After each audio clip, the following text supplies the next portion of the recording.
Atletas de elite, herói dentro das pistas. Como esse campeão reinventou sua vida após a aposentadoria? Eu sou Bruno Costa. E eu, João Vitor Bueno.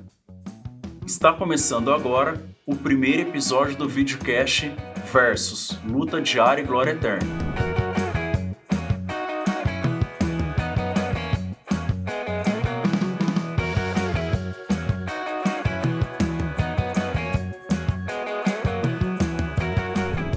Um dos principais atletas guias paralímpicos do país, medalhista de ouro em Tóquio 2021, trouxe a medalha aqui pra gente ver.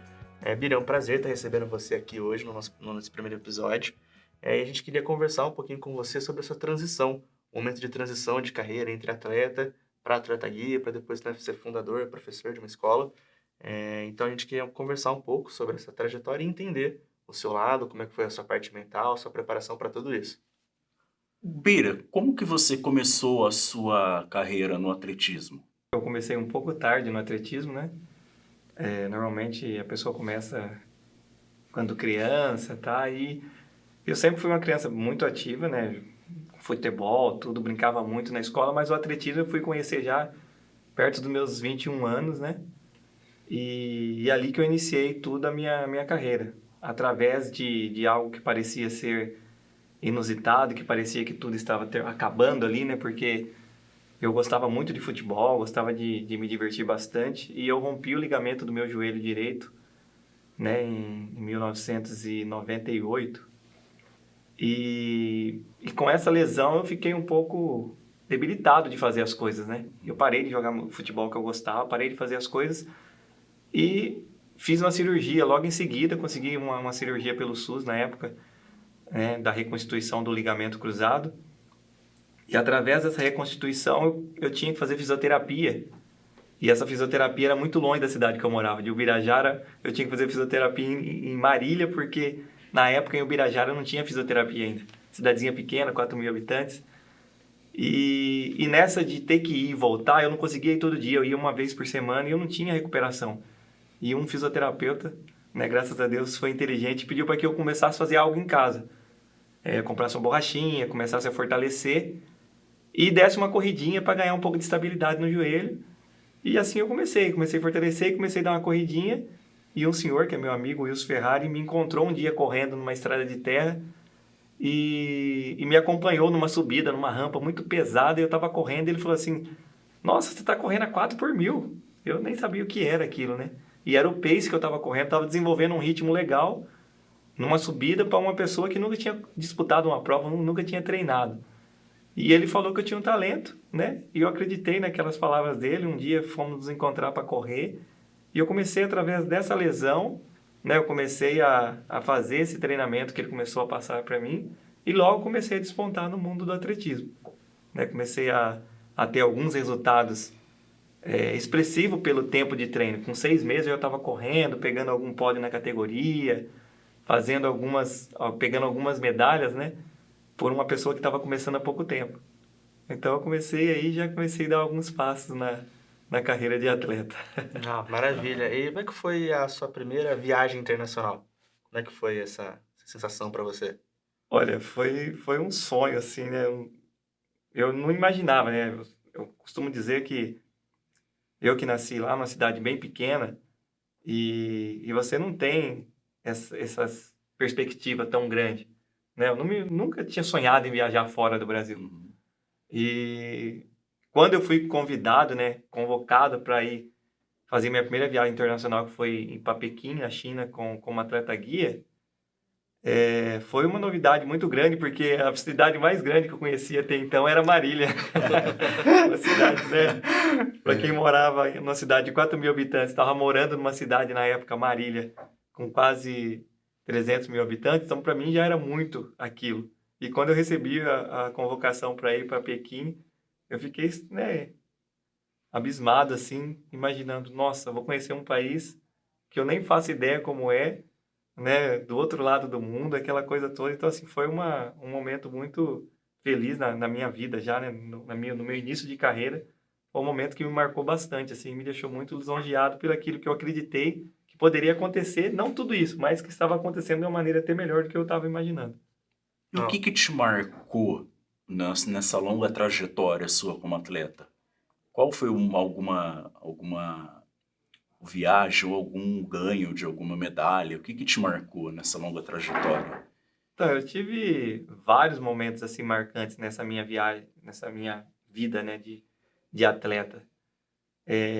Todas as convocações foram marcantes, todas as viagens com certeza foram marcantes, né? Mas a que mais me tocou profundamente, assim, que fica marcada na história, eu acho que as Paralimpíadas do Rio, né, 2016, dando um salto grande aqui na nossa conversa, mas a Paralimpíada do Rio 2016 não tem igual você fazer uma competição na sua casa, né? Você tá no Brasil, você tá ouvindo a galera gritando o seu nome, seu país ali, a energia é diferente, né? A gente já tinha ido para vários lugares, para Londres, para China, para Nova Zelândia, para vários lugares, mas no Brasil a energia foi completamente diferente. Então eu acredito que se perguntar aí para todos os atletas, eles vão falar que a competição no Brasil não tem igual. Não, se você for ver, é um privilégio, né? É um Porque acho que privilégio. só 4 países no mundo receberam mais de uma Olimpíadas. Então, até ter uma Olimpíada de novo no Brasil, uma Sim. Paralimpíada vai demorar mais uns 100 anos. Então, é muito legal essa questão. E quando você competiu aqui no Brasil, a sua família estava junto, o pessoal foi te assistir, como é que foi? Então, é esse diferencial, né? A gente conseguiu levar, numa das provas, né? A minha família, a família do Odair, né? Esse atleta que está aqui no fundo aqui, é um atleta que eu trabalhei com ele de 2008 a 2017, né? Então, foi uma jornada bem grande.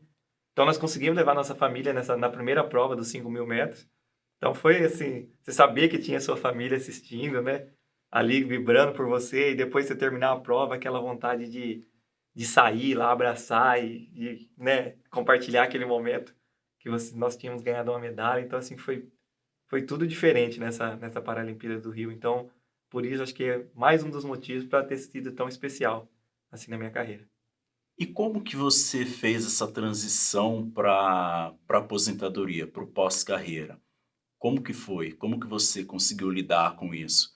Com essa questão da pressão, com a questão de parar e tá ainda inserido na área do esporte? Sim.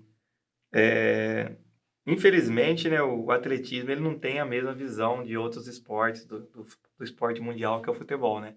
Então, o atleta de atletismo, dificilmente ele vai conseguir, ele não vai ter uma aposentadoria que nenhum outro atleta tem. Então, a gente tem que vir se preparando, né, fazendo um pé de meia, fazendo alguma coisa, se preparando mentalmente, porque uma hora vai chegar. E no meu caso foi um pouco inusitado, assim, porque eu não esperava parar já naquele ano que eu tive que parar, assim, de competir realmente. Você parou quando, Bira? Eu parei em 2017, assim, de competir realmente, né? Então, isso para mim veio, assim, de uma maneira forte, mas eu tive um psicológico muito bom de entender. Eu sou meio assim, eu costumo dizer que eu sou camaleão. Eu me transformo muito rápido e entendo o que tem que ser feito. Porque até 2016 eu já tinha feito uma cirurgia no meu outro joelho esquerdo e eu me recuperei, sofri muito para recuperar tempo para poder ir para a Paralimpíada do Rio. Eu fiz a cirurgia em janeiro, a Paralimpíada era em agosto, setembro, né? Finalzinho de setembro ali. E era pouco tempo para recuperar. Normalmente você leva 7, 8 meses para recuperar. Eu tive que me recuperar em 4 meses e voltar a treinar e estar apto a competir já em setembro. E eu consegui fazer tudo isso. E ganhamos a medalha. E no ano seguinte eu tive que fazer uma artroscopia, né? Uma limpeza no joelho que eu tinha feito a cirurgia. E essa limpeza que parecia ser tão simples, eu peguei uma infecção hospitalar e isso me comprometeu completamente. Então foi um momento assim que eu comecei a perder meus patrocínios, comecei a perder porque eu recebia de competições que eu corria, provas de rua, e eu não podia competir, então eu comecei a perder. Então, quando eu me vi naquela situação, minha filha tinha acabado de nascer, e eu me vi naquela situação assim que estava me apertando, eu falei assim, eu tenho que trabalhar, voltar a trabalhar, apesar que o atletismo era o meu trabalho. Mas como eu não podia fazer aquilo com maestria, eu tinha que fazer outra coisa. Então foi a hora que eu dei aquele momento camaleão, falei assim, eu tenho que me transformar aqui, a partir de amanhã eu tenho que começar a trabalhar. E aí já saí procurar uma assessoria, uma academia, já fui numa gráfica, pedi para fazer uns cartões com o meu nome, uma foto minha, corri, achei uma foto minha correndo, fiz uns cartõezinhos falando que eu era formado, que eu era personal. Fui numa pista numa praça de corrida que tem em Limeira, a Hípica, e fiquei distribuindo cartãozinho lá, eu lembro até hoje. Foi difícil ficar distribuindo cartãozinho, oferecendo meu trabalho. E era um momento assim que o pessoal ainda não estava ligado na atividade física, né? Hoje em dia eu vejo que tem várias assessorias em Limeira, o pessoal está numa atividade, estão praticando pós-pandemia, então aumentou ainda mais essa prática de exercício. Mas na época estava meio difícil, mas eu não desisti, eu comecei ali. Então veio de uma maneira inesperada, mas eu soube lidar com aquilo. Comecei a trabalhar numa academia, né? Já pouco tempo depois, 20 dias, já estava trabalhando numa academia. Não era o suficiente para suprir o que eu fazia no atletismo, mas já estava me dando uma nova esperança de, é aqui que eu vou recomeçar. É aqui que eu vou recomeçar. Só que aquela vontade de estar aqui, né, trabalhando, mas estar fazendo um atletismo. Então eu ficava ali, eu treinava. Aí eu lembro que eu peguei uma assessoria de corrida dentro da academia e eu tinha que treinar com as pessoas que corriam, no caso, devagar, em vista do meu ritmo. Então eu tinha que treinar com aquele ritmo mais lento e depois eu tinha meu treino mais forte porque eu queria voltar a competir ainda, né? Tentei insistir naquilo, consegui competir umas provas ainda em alto rendimento, tudo, mas o tempo foi me consumindo. Eu fui, graças a Deus, né, eu fui arrumando mais aluno, outro aluno aqui, outro aluno ali. Chegou um momento em que eu vi que eu tinha que realmente sair de onde eu estava e abrir meu próprio lugar, porque o pessoal me procurava e eu tinha um jeito de trabalhar que seria melhor sozinho ali no espaço. Então, eu fiz essa transição também, troquei de lugar, abri um espaço meu e aí começou a fluir. Começou a fluir, os alunos começaram a aparecer e o atletismo começou a se aposentar realmente, porque o meu tempo estava sendo consumido pelas aulas que eu tinha que dar e eu não tinha mais tempo para treinar. Cheguei a treinar 8 horas da noite, 9 horas da noite. Só que aí eu fui vendo que, né, o corpo também foi reclamando. Eu não tinha muito tempo para fazer o que eu fazia, me preparar, alongar, fortalecer. E queria sair para um treino muito forte, né? Não estava com o mesmo condicionamento físico, mas o mental estava como se eu tivesse em 2016 ainda. Né? 2014, que foi meu auge ali, 2013. Eu lá em 2018, a minha mente estava como se eu tivesse daquele jeito. Eu queria sair para treinar, eu queria sair para treinar forte, só que o meu corpo não aguentava aquela carga. Então eu tinha lesões, eu ficava parado, só que graças a Deus eu sabia, bom, eu tô parado hoje, voltei meu serviço, eu ia trabalhar tranquilo.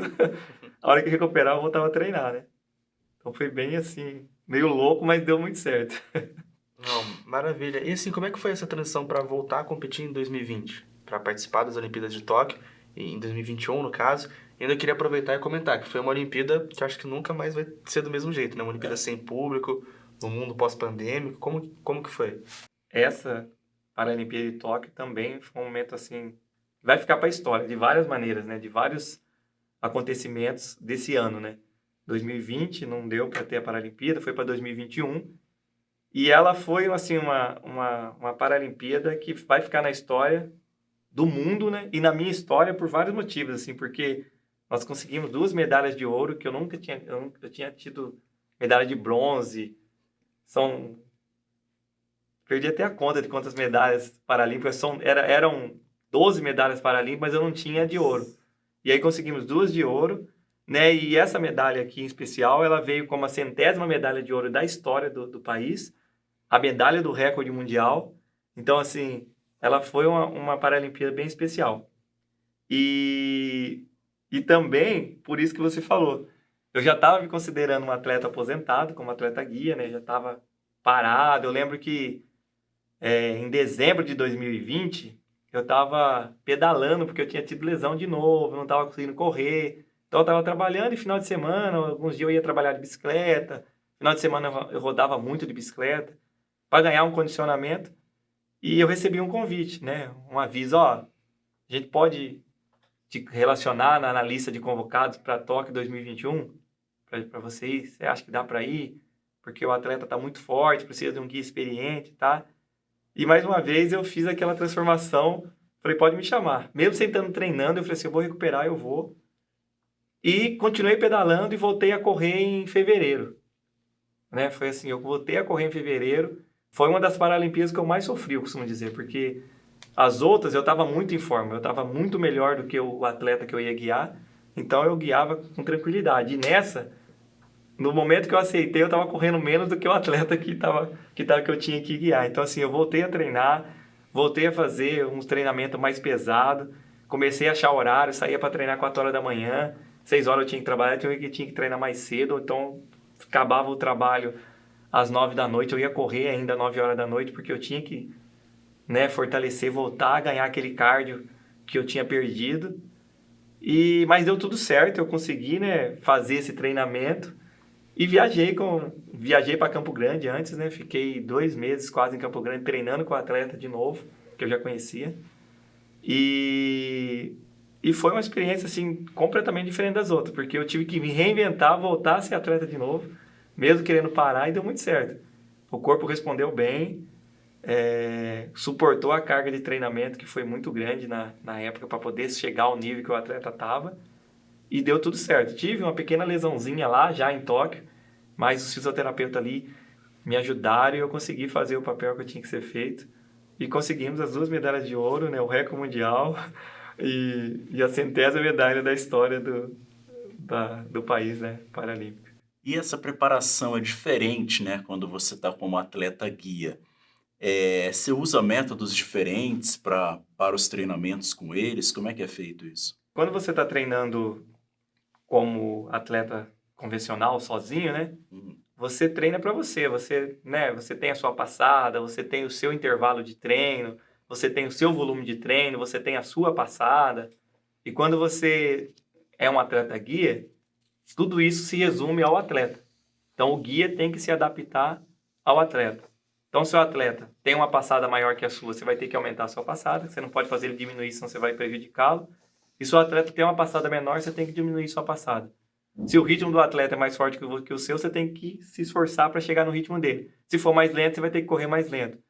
Então, essa mudança, essas, né, adaptações que a gente acaba fazendo, elas são difíceis, mas a gente vai se adaptando, o corpo, né, é muito inteligente, vai entendendo que tem que ser feito aquilo. Depois que você se adapta, flui normalmente, tranquilo. Mas no início, para você, que nem nesse caso de Tóquio, o atleta, o Yeltsin, ele era um atleta que ele tem uma passada bem ampla, grande, flutua um pouco mais que eu, então eu sofri um pouco para levar a minha passada igual a dele. Mas a gente tinha umas alternativas. Se errar a passada, você dá uma mancadinha, dá um saltinho, encaixa de novo, né? Ou trava o braço, deixa ele correr na passada dele, você corre na sua, mas você não mexe um braço, que é o braço da guia, para não atrapalhar, porque você tem que estar com a passada igual para o braço estar mexendo igual, né? E no caso, se você travar o braço, você deixa ele correr e trava o braço, te prejudica um pouco, mas você, se estiver bem treinadinho, você vai suportar, né? Então, são algumas adaptações que são necessárias fazer, mas depois que o corpo se adapta àquilo, ela flui normalmente, como se você estivesse correndo sozinho. Como é que foi o começo? A primeira vez que você foi chamado para ser um atleta guia, acompanhou, foi muito diferente para você? Era uma coisa que você nunca tinha visto antes? Como é que foi? Foi bem diferente, que nem eu falando hoje, né? Realmente, Domina. não parece ser difícil, né? Mas a minha primeira convocação lá, né? Voltando um pouco, lá de Pequim, em 2008, foi tenso para mim, porque por 2 motivos. Eu nunca tinha sido atleta guia, nunca tinha guiado ninguém. E porque o atleta que me chamou para ser guia dele, ele era um atleta maratonista. Então, ele corria 42 quilômetros. E eu, na época, eu era atleta de meio fundo, que fala. Eu corria 1.500 e 5.000 metros. Minha prova era 5.000 e 1.500. E o treino para 5.000 e 1.500, resumidamente, ele é bem diferente. Ele se baseia em treino mais intenso e um longo moderado. Vou dar um exemplo de longo, 15, 18 quilômetros aí. E o atleta de maratona, ele se baseia em muito volume, tiros mais longos, e o longo de final de semana, muito longo, 25, 30, 35. E eu nunca tinha feito isso. Então, assim, passar a fazer aquilo de uma hora para outra, em um mês, por exemplo, eu corria 80 quilômetros por semana, eu passei a correr 130, 140 por semana. Então, eu já ganhei logo, foi uma lesão, canelite, que fica muita dor na canela no primeiro mês e não podia parar. Então, a adaptação do meu corpo foi bem intensa nesse primeiro momento, Mas é o que eu falei, foi passando o tempo, 1 mês, 2 meses, eu lembro o meu primeiro longo, foi uma loucura, assim, eu não me preparei direito, porque eu não sabia como me preparar, então eu lembro que eu fiz uma batida de banana ali, tomei muito, aí saí com a barriga pesada, saí passando mal, aí depois do quilômetro 20, que tava baixando a barriga, que eu fui melhorar a competição, o treino ali, né, que tava tão forte para mim na época. Mas o corpo se adaptou e depois que encaixou, aí foi tranquilo. Mas esse primeiro treino, essa primeira prova, foi complicado. E a primeira prova lá em Pequim, então, nem se fala, né? Você chegar lá, você ter que fazer, você fica e dá aquele friozinho na barriga, será que eu vou conseguir? Mas, graças a Deus, deu tudo certo, já estava, né, já há 8 meses treinando, aí encaixou certinho, mas no começo foi coisa de louco. Qual dica que você daria para os atletas hoje que estão em fase de aposentadoria, que está passando por essa transição? O que você recomendaria para eles? Eu deixo como dica a paciência, a calma, né? E, acima de tudo, entender que o momento chega para todos. Para alguns um pouco mais tarde, para outros um pouco mais cedo, né? Mais rápido. Mas a pessoa tem que estar preparada para aquilo, ter uma cabeça tranquila, uma mente sã, para que você possa entender que é momento. Ninguém consegue manter a performance para sempre. Então a pessoa tem que entender que ela tem que tirar o pé um pouco, tem que relaxar, tem que deixar acontecer naturalmente, porque se ela for ficar com aquela pressão na cabeça, ela não vai fazer uma transição feliz, ela vai se sentir triste e aquilo vai prejudicar para algo que ela esteja planejando pela frente, né? E também já ir se preparando, né? Que eu estava falando nisso, fazendo seu pé de meia, fazendo, né? Se você teve a oportunidade de fazer uma faculdade, porque às vezes os atletas focam muito no treino, na competição e esquece que aquilo acaba. E não se prepara, né? Não se forma numa faculdade, não tem um ensino superior que vai te facilitar a trabalhar futuramente, né? Então é interessante isso, a pessoa se preocupar com o estudo, se formar e ter paciência, foco, mente tranquila para poder aceitar aquela transição, porque eu acho que o mais difícil é a aceitação. Se ela se aceita que ela está fazendo aquela transição que é necessário, flui naturalmente. Se ela fica frustrada e não aceita, aí ela não aceita a transição e não vai bem também no trabalho que ela vai ter que fazer, porque ela vai estar sempre reclamando daquilo que ela está fazendo, porque ela gostaria de estar fazendo aquela outra coisa. Então, é difícil. Eu tive a sorte de fazer a transição, trabalhar no que eu gosto, trabalhar ali no meio ainda, né? Um pé lá e um pé cá, então isso me deixa mais feliz ainda, me facilitou um pouco mais para que eu pudesse ter aquela tranquilidade de fazer a transição. E acho que um ponto muito importante que você comentou da sua trajetória são as lesões. Então, você teve bastante lesões, cirurgias no joelho, nos 2 joelhos. Eu queria entender, na parte mental, o que você pensava no momento que você se lesionou? Já estava pensando já em voltar? Como que era esse pré e pós-lesão? Então, eu costumo viver um dia de cada vez. Eu não sou aquele cara assim, todo mundo fala assim, você tem que sonhar muito longe, tá? Eu prefiro fazer sonhos mais curtos para que eu alcance e aquilo vai me motivando. Então, por exemplo, vou voltar um pouquinho, em 2008, faltando 3 meses para ir para Pequim, eu caí de moto. Graças a Deus não quebrei nada, só quebrei uma unha, tive que arrancar a unha e eu não podia perder treino nenhum. E aí eu falei, o que eu tenho que fazer?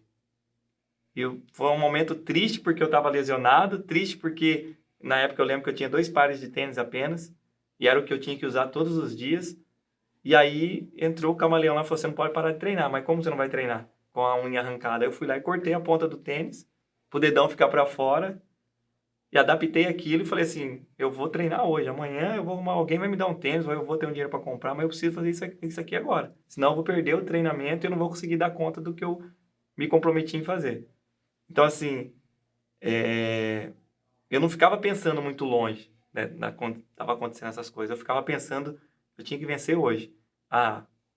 Ia para fisioterapia, putz, tem que dobrar o joelho. Doía demais. Não, vamos dobrar hoje, ou nesse momento aqui, depois eu entro no baldão de gelo, ponho a toalha quente aqui, chorava na hora, mas depois eu estava ali, no outro dia vamos de novo. Então eu ia vivendo aquele processo. E conforme aquilo ia acontecendo, eu ia ficando melhor, então me dava mais energia para o próximo objetivo, né? Bom, para você que está nos ouvindo, nos vendo aí de casa, o grupo de mídia Versus desenvolveu um documentário. Nós fomos até o Comitê Paralímpico Brasileiro, fomos conhecer a estrutura e vimos que realmente é algo diferencial. Bira, nas suas viagens pelo mundo, Pequim, Nova Zelândia, Londres, Tóquio, você já viu algo parecido? Como que é para você estar próximo dessa estrutura, ver o suporte, né, que os atletas brasileiros paralímpicos têm? Olha, a estrutura do Comitê Paralímpico, do Centro, né, Paralímpico é sensacional. Se eu não me engano, eu acho que é o quarto do mundo. Comporta todas as modalidades praticamente paralímpicas, né? Natação, atletismo, esgrima, basquete, cadeira de roda, tênis de mesa, tiro ao alvo. São infinitas modalidades ali que o centro comporta. Então é gratificante para a gente ter uma estrutura dessa, né? Ter uma estrutura que o comitê pode oferecer para os seus atletas e você vê que está dando resultado. Esse ano o Brasil foi muito bem colocado mais uma vez, né, nas Paralimpíadas, e devido a essa estrutura que o comitê está oferecendo para os atletas que estão sendo convocados, que estão na ponta do atletismo, para os jovens que estão chegando. Então é fantástica. E reforçando, né, quem quiser conhecer, assiste o documentário, porque vale a pena e sem problema. Hoje acho que até um ponto legal, né, de você estar dando aula, estar atuando como professor, é esse boom, essa febre das corridas que estão tendo hoje em dia, esse ano, principalmente aqui em Campinas, tá? As corridas de rua, né? De rua, toda hora, não para. Como que tá sendo isso para você lá em Limeira? Aumentou muito a procura de alunos? Como é que tá sendo? Aumentou bastante, e o interessante é que é perfil, né? Então, assim, aumentou bastante a clientela, com certeza, mas as pessoas procuram o perfil. Então, normalmente, quem me procura são pessoas que querem melhorar o tempo, pessoas que é qualidade de vida, mas ela quer um pouco a mais. Às vezes, pessoas me procuram e começam a fazer a planilha e falam, a planilha é meio pesada para mim. A pessoa já se desculpa, tá? Eu também entendo. Eu tenho uma pegada mais assim, embora o meu método de treinamento, eu já falo, é um método de treinamento de um atleta profissional mudado, né, adaptado para um atleta amador. Então, eu passo tudo que eu fazia como atleta profissional, eu passo para um atleta amador, mas dentro da capacidade dele, né?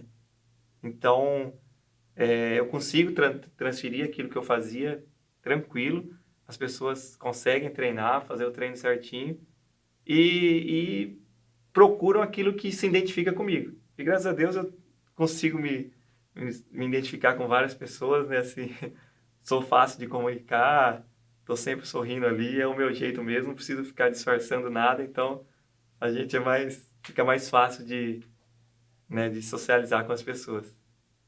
Quais são os projetos que você está envolvido hoje? São relacionados ao esporte, né? Hoje, graças a Deus, eu tenho o meu espaço de treinamento funcional, uma academia mais voltada para o treinamento funcional, para atletas de corrida e qualidade de vida, né? E tem um grupo de corrida também, então eu monto planilha de treino online, dou aula presencial de corrida e fico à disposição do comitê. Agora está tendo um curso de capacitação de professores para a rede, né, sobre o esporte paralímpico, sobre o atletismo. Então, às vezes eu sou chamado, então eu faço questão de estar lá presente para não ficar fora desse meio, porque é um meio que me deixa muito, muito, muito feliz.